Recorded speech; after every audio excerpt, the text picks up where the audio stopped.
Bonjour et bienvenue dans la Web TV du premier salon online de la communauté France-Israël. Bonjour Edith. Bonjour. Parlez-nous de vous et de votre activité. Vous êtes guide touristique en Israël, c'est bien ça? Oui, je suis guide touristique. Je fais visiter à des groupes, à des particuliers, à des familles Israël un peu autrement que les visites standards. D'accord, ça a l'air intéressant. Si je veux réserver une visite, comment ça se passe Edith? Le mieux c'est de m'appeler. D'accord. Vous pouvez à ce moment-là m'appeler, on peut se mettre d'accord d'abord sur les dates, ensuite sur le style de visite que vous voulez, le nombre de personnes et qu'est-ce que vous voudriez. Est-ce que vous voulez qu'on soit sur Jérusalem, ce qui est plus facile, ou bien plusieurs jours à faire un circuit, un parcours de 2 jours, de 3 jours ou d'une semaine. On peut se mettre d'accord sur ce qui vous intéresse et à ce moment-là on prépare un programme en fonction de l'âge des participants, en fonction des demandes. Est-ce que vous voulez quelque chose plus nature, plus archéologie? Ouais, donc c'est des programmes personnalisés, c'est encore mieux. C'est des programmes à la carte. C'est excellent, c'est excellent. Alors, est-ce que les gens de France aussi peuvent réserver donc pour une visite guidée? Pas de problème, il n'y a aucun problème. Aujourd'hui, le téléphone marche aussi bien en France que d'ici, Internet aussi. Le mieux, c'est de prévenir le plus possible à l'avance pour qu'on puisse se mettre d'accord et réserver les journées. Bien sûr. Mais à la limite, si je suis disponible, il n'y a pas de problème, même si c'est pas réservé à l'avance. On peut parler depuis. Toujours plus facile de parler au téléphone ou parler par chat. Oui. Pour pouvoir se mettre d'accord complètement et arriver à faire le programme le plus personnalisé possible de ce qui peut être désiré. D'accord. Alors, j'avais une autre question, Edith. Déjà, à savoir, pour vous, c'est quand les prochaines visites guidées en Israël? Les prochaines visites, c'est pendant l'été. D'accord. Pendant l'été, il y a plusieurs possibilités.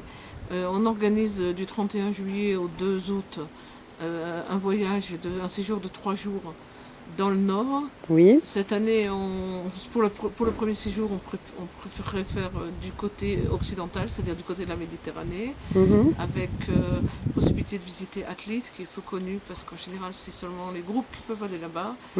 Et Atlit, Haïfa, et le jardin des Bahaï, le centre Bahaï mondial est à Haïfa avec ses 19 jardins en étage, qui est un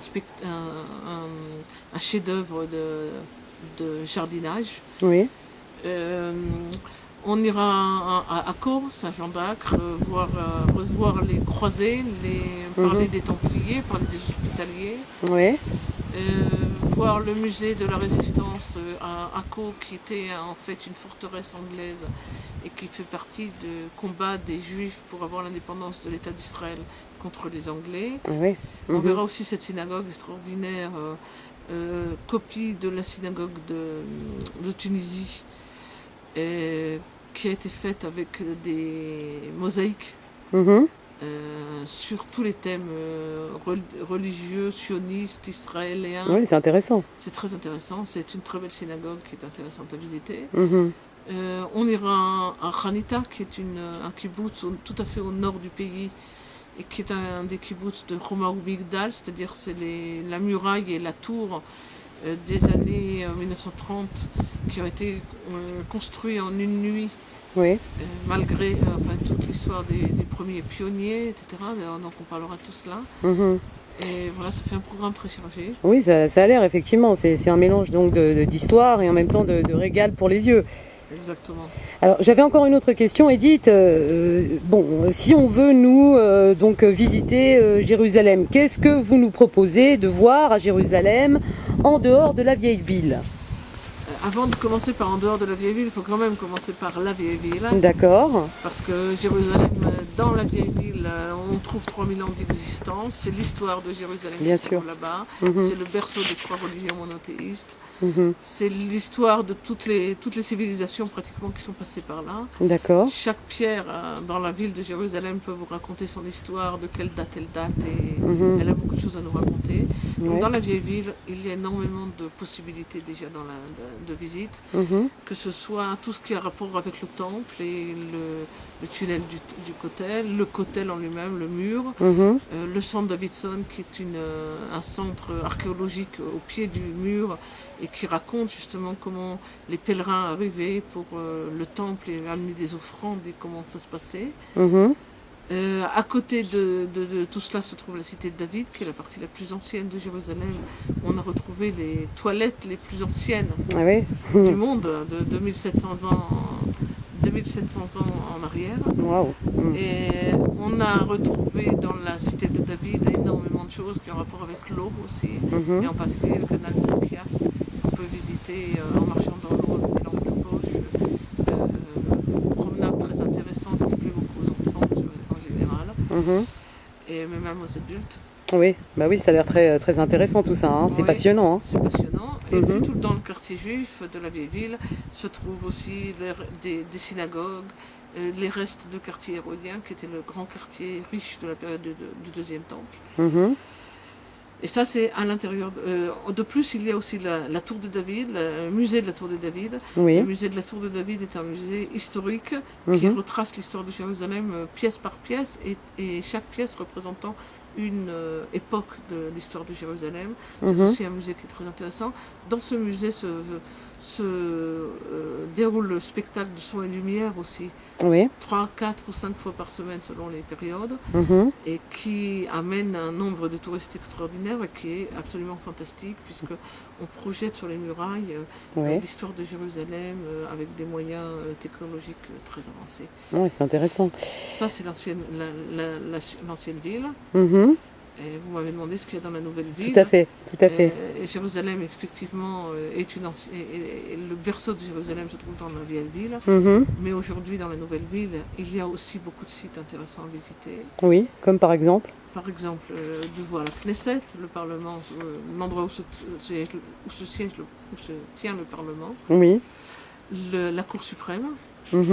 Le musée d'Israël, où on peut voir les manuscrits de la mer Morte et la maquette de Jérusalem à l'époque du deuxième temple. Ok. Sans oublier Yad Vashem, qui est un épisode très triste, et qui retrace l'histoire de la Shoah. Et le musée Herzl, qui lui est un musée qui parle de l'histoire de Herzl et du début du sionisme et des réalisations de l'État d'Israël, sous forme d'un musée vivant, un peu style théâtre vidéo, si on peut dire. Oui. C'est très rare, donc c'est un peu difficile à définir exactement. C'est quelque chose qui est très intéressant. Et quand on a visité déjà le musée Herzl, on peut aussi aller visiter le musée Begin, qui est un peu le même style de musée, c'est-à-dire des séries de séquences sur l'histoire de Begin. Très bien. Je voulais vous poser également une autre question. Je sais que dernièrement, vous avez reçu un groupe de France venu spécialement pour un mariage. Alors, racontez-nous, Edith, comment vous avez occupé leur journée avant le jour J. Ah ben justement, cette année à Jérusalem, on doit célébrer plus de 150 mariages de Français qui viennent se marier en Israël. Ah oui, ça fait du monde. Sans compter les Français qui viennent, les jeunes qui viennent s'installer en Israël et qui se marient ici et qui ont de la famille en France, et donc la famille vient. La famille qui arrive avant le mariage, en général, elle n'arrive pas le jour du mariage, elle arrive quelques jours avant. Oui, bien sûr. Elle sait pas trop quoi faire.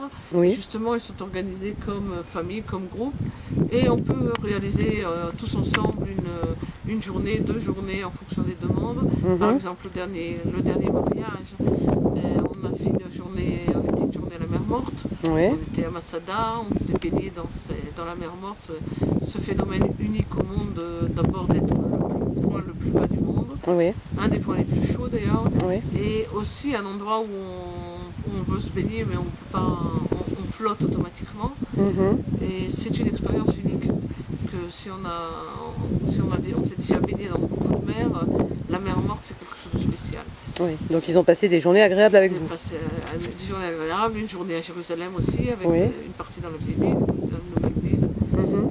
C'est possible d'organiser en fonction des demandes et du temps que les personnes ont. On peut faire quelque chose de sympathique. C'est très sympathique. Alors, vous proposez également, Edith, si j'ai bien compris, une palette de services pour les visiteurs, dont notamment la location de voitures, les chambres d'hôtel, les meilleurs restaurants et les réservations de sites touristiques. Hein. C'est bien ça, Edith? À partir du moment où les touristes arrivent ici, ou avant même qu'ils arrivent, s'ils veulent me contacter, je peux m'occuper de tout ce qui est infrastructure ici, à savoir aussi bien les réservations d'hôtels dans une gamme des gammes relativement basses si on veut dans des prix modestes.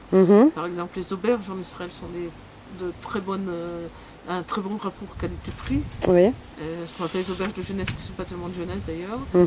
Et des hôtels 3 étoiles, 4, 5 étoiles, tout dépend du budget. Bien sûr. Et ça dépend aussi dans quelle région les personnes désirent rester. Oui. Si elles veulent changer d'hôtel tous les jours ou si elles préfèrent rester au même endroit plusieurs jours. Et, on peut choisir des hôtels en plein centre-ville ou on peut choisir des hôtels dans des kibbutz ou dans des moshav, dans des tzimmer, ce qu'on appelle les tzimmer. Oui, c'est bien. C'est les chambres d'hôtes qui permettent d'avoir un contact plus près avec la population. Oui. Et on peut réserver des voitures, une voiture ou plusieurs voitures, un autobus, un minibus, tout dépend encore une fois de ce dont on a besoin. Bien sûr. Et des restaurants, toutes sortes de restaurants de tous les niveaux. Et puis les réservations des sites.